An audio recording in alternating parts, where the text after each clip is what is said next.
ចាស្រួយល្អមែនតើ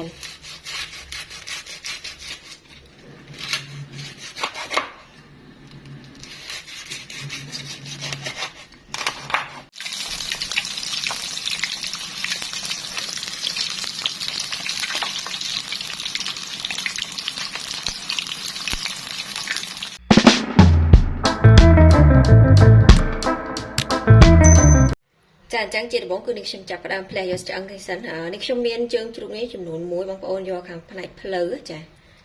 យើងកាត់យកត្រឹមជង្គង់មកលើមក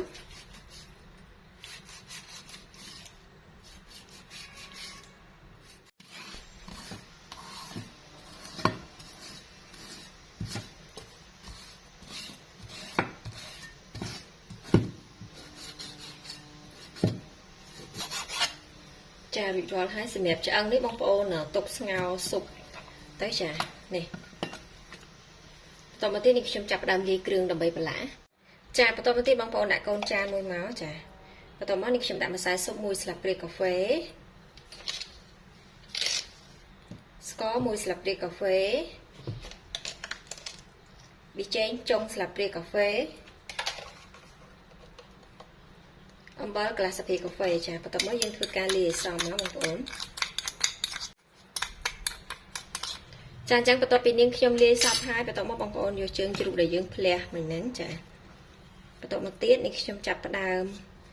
រោយចាគ្រឿងដែលយើងលាយហ្នឹងយើងដាក់រោយពីកដាលសាច់ជ្រូកនឹងមកចា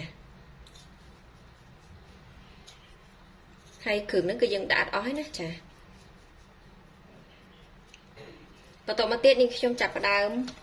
មូជើងជ្រូកហ្នឹងបងប្អូនចាយើងមូឲ្យវាចូលគ្នាមកចានេះយើងរុំអញ្ចឹងណាចាបន្ទាប់ពីនេះខ្ញុំមូជើងជ្រូកហ្នឹងចូលគ្នាហើយបងប្អូនយកថង់ផ្លាស្ទិកសម្រាប់យើងរុំបន្លែហ្នឹងចា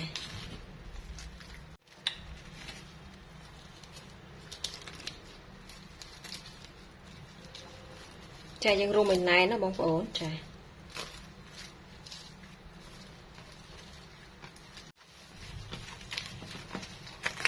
ចាបន្ទាប់ពីនេះខ្ញុំរុំណែនហើយចាបន្ទាប់មកទៀតនេះខ្ញុំយកទៅដាក់នៅក្នុងទូទឹកកករយៈពេល1ម៉ោងចា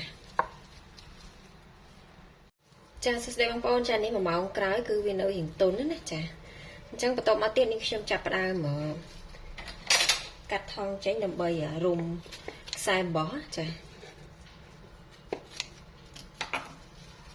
ចាបន្តមកទៀតនេះខ្ញុំយកអំបោះបងប្អូនចាអំបោះនេះគឺអំបោះដែលយើងដេរអាវចានេះខ្ញុំរុំវា3-4ជាន់មក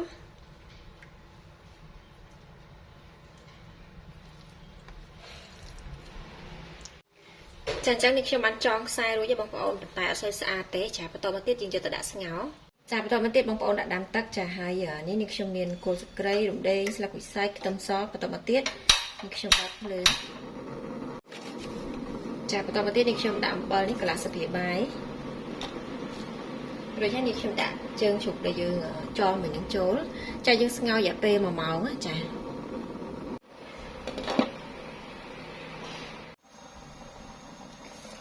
ចាបងប្អូននេះ1ម៉ោងក្រោយចា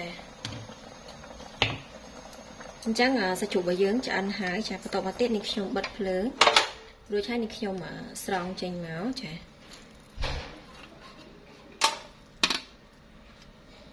ចាអញ្ចឹងបន្តមកទៀតនេះខ្ញុំមកលាយទឹកខ្មេះចាហើយនេះខ្ញុំដាក់ទឹកខ្មេះចំនួន2ស្លាបព្រាបាយចាអំបិលកន្លះស្លាបព្រាបាយចាបន្តមកទៀតនេះខ្ញុំធ្វើការលាយឲ្យសមមកចាអញ្ចឹងបន្តមកទៀតបងប្អូនយកសមចាស្អីក៏បានដែរឲ្យតែស៊ូយទេបងប្អូនចាយើងយកមកចាក់នៅលើសាច់ជ្រូកនឹងមកចាបងប្អូនចាក់ឲ្យសព្វណា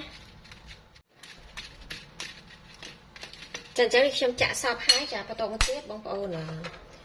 យកជក់មកចាដើម្បីលាបនៅលើស្បែកជ្រូកនឹងចា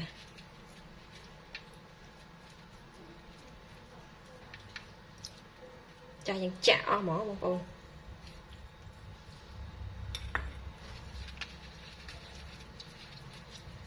ចាយើងលាបឲ្យសព្វមក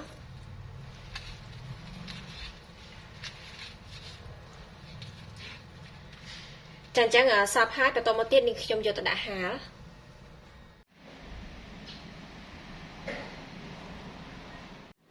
ចាបងប្អូននេះខ្ញុំហាលរយៈពេល2ម៉ោងចាអញ្ចឹងបន្តមកទៀតនេះខ្ញុំយកទៅដាក់អំពងចាអញ្ចឹងនេះខ្ញុំយកសាច់ជ្រូកដែលនេះខ្ញុំហាលនេះហ្នឹងយកមកដាក់អំពងបងប្អូនចាពេលឆារបស់យើងគឺអត់តន់ក្តៅខ្លាំងទេបងប្អូនចាយើងដាក់សាច់ជ្រូកយើងចូលមក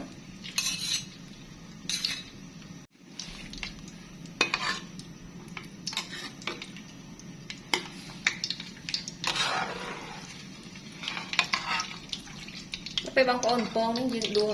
ខ្លាញ់ណាយើងមកស្រោចនៅលើសាច់ជ្រូកនេះមើល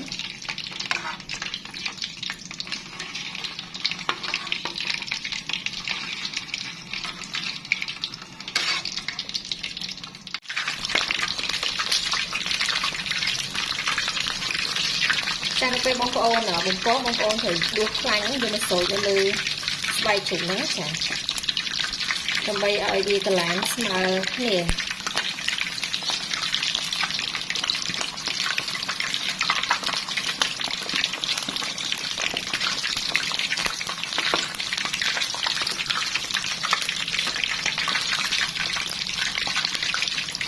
ិយាយទៅនៅពេលយើងបំពងហ្នឹងយើងអាសាត្រឡប់អាសាប្រែបងប្អូនចា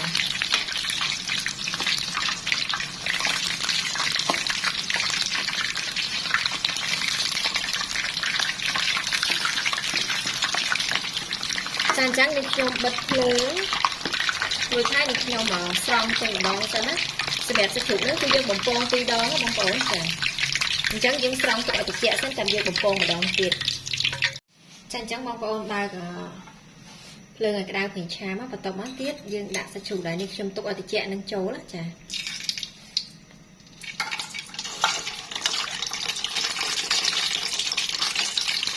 ទៅពេលបំពងបងប្អូនយក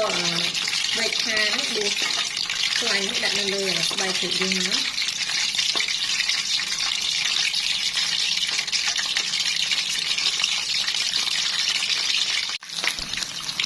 ចាបងប្អូនអញ្ចឹងនេះខ្ញុំបំពងសាច់ជ្រូកនេះប៉ុណ្ណឹងណា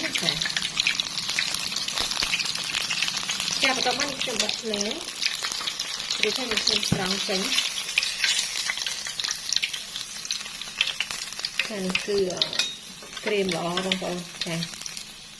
អញ្ចឹងយើងទុកសាច់ជ្រូករបស់យើងឲ្យត្រជាក់មកកន្លែងសិនបន្ទាប់មកទៀតនេះខ្ញុំមកបុកទឹកត្រីចាមានខ្ទឹមមានម្ទេសចូលចិត្តហឹរដាក់តាមហឹរណាបងប្អូនចាបន្ទាប់មកទៀតនេះខ្ញុំចាប់ផ្ដើមដាក់ស្ករស2ស្លាបព្រាបាយប៊ីចេងកន្លះចុងស្លាបព្រាកាហ្វេអំបិលកន្លះចុងស្លាបព្រាកាហ្វេ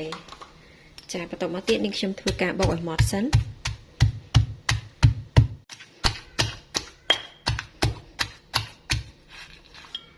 ចាអញ្ចឹងយើងបុកប៉ុណ្ណឹងហើយបន្ទាប់មកទៀតយើងចាប់ផ្ដើមដាក់ទឹកត្រីហើយនឹងទឹកគោះឆ្មាចាទឹកត្រី2ស្លាបព្រាបាយមកបងប្អូនចាទឹកគោះឆ្មា2ស្លាបព្រាបាយដែរមក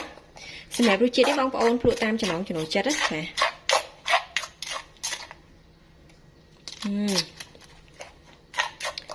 ចាចាអញ្ចឹងរួចរាល់ហើយ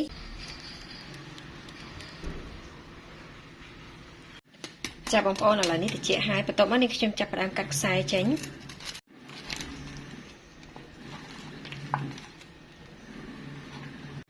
ចាអញ្ចឹងនេះខ្ញុំបានស្រាយចំណងរួចអស់ហើយបន្ទាប់មកយើងមកហាន់បងប្អូនអូយល្អមែនតើចានេះហើយបងប្អូនចង់ហាន់កម្រាស់ណាក៏បានដែរសម្រាប់សាច់ជ្រូកនេះ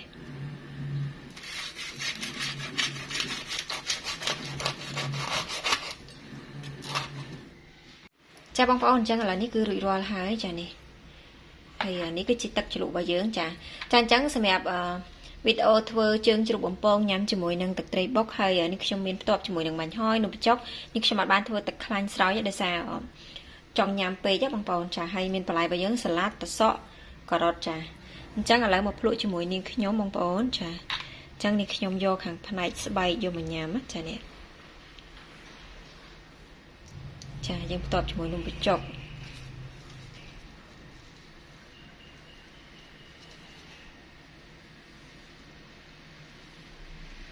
ចានេះ ចាបន្តមកទៀតនេះខ្ញុំស្រោចជាមួយនឹងទឹកជ្រលក់ចានេះតំណងមែនតែនចានេ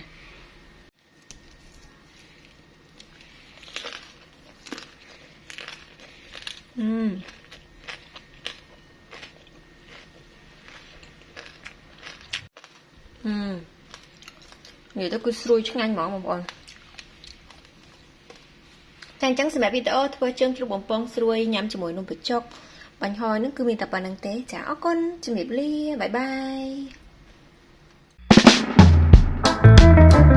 យ